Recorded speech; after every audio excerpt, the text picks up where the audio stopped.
রাজনৈতিক দল হিসেবে বাংলাদেশ আওয়ামী লীগের সকল সাংগঠনিক কার্যক্রম একটা নির্দিষ্ট সময়ের জন্য নিষিদ্ধ করা হয়েছে।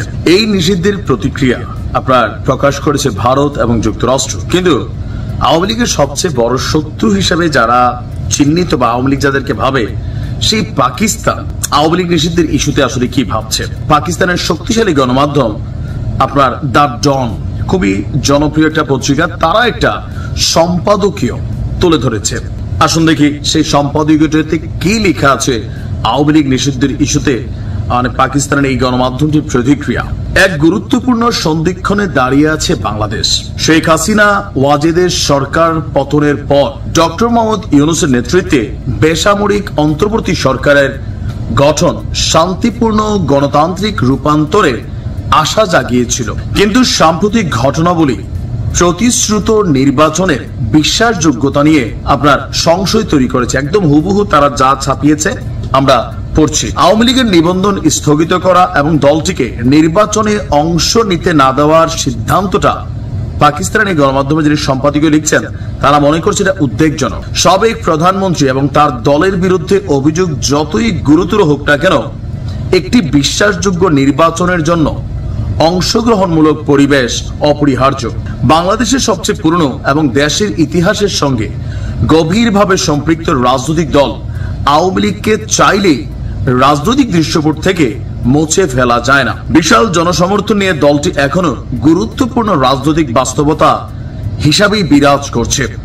এই দলের নির্বাচনে অংশগ্রহণ নিষিদ্ধ করা বাংলাদেশের ভঙ্গুর গণতন্ত্রকে অস্থিতিশীল করতে পারে এবং বিপুল সংখ্যক ভোটারের ভোটাধিকারও কেড়ে নেবে। ভারতও এই নিষেধাজ্ঞার বিরোধিতা করেছে, তার নিজস্ব স্বার্থ থাকতে পারে। কিন্তু বাস্তবতা হলো একটি প্রধান রাজনৈতিক শক্তিকে বাদ দিলে তা পক্ষপাতের অভিযোগকে জোরালো করে তুলবে। শুধু তাই নয়, এটি এমন এক সময়ে জাতীয় ঐক্যে ফাটল ধরাবে যখন এর প্রয়োজন সবচেয়ে বেশি।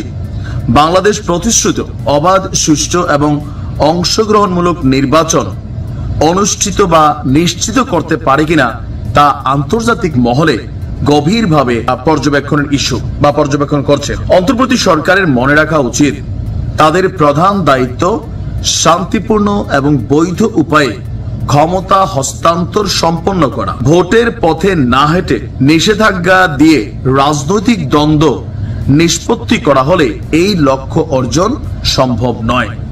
ডক্টর ইউনূসকে অবশ্যই আওয়ামী লীগ সহ সব রাজনৈতিক দলকে সমান সুযোগ দেওয়ার মাধ্যমে তার গণতান্ত্রিক আদর্শের প্রতিশ্রুতির প্রমাণ দিতে হবে। নির্বাচনের একটি স্পষ্ট সময়সূচি নির্ধারণ এবং সব রাজনৈতিক দলের অংশগ্রহণ নিশ্চিত করার মাধ্যমে কেবল যে পরবর্তী সরকারের বৈধতাকে পোক্ত করবে তা নয়, বরং সেনাবাহিনীর হস্তক্ষেপেরও ঝুঁকি কমাবে। ব্যালট বাক্সের মাধ্যমে বাংলাদেশের ভবিষ্যৎ নির্ধারিত হওয়া উচিত, আদালতের নির্দেশ কিংবা রাজনৈতিক নিষেধাজ্ঞার মাধ্যমে না। লম্বা চূড়া একটা প্রতিবেদন পাকিস্তানের শক্তিশালী গণমাধ্যম আপনার দ্য ডন যে নিবন্ধন লিখেছে, এই নিবন্ধনটি প্রকাশিত হবার পর আওয়ামী লীগের মধ্যে এক ধরনের প্রতিক্রিয়া চলছে।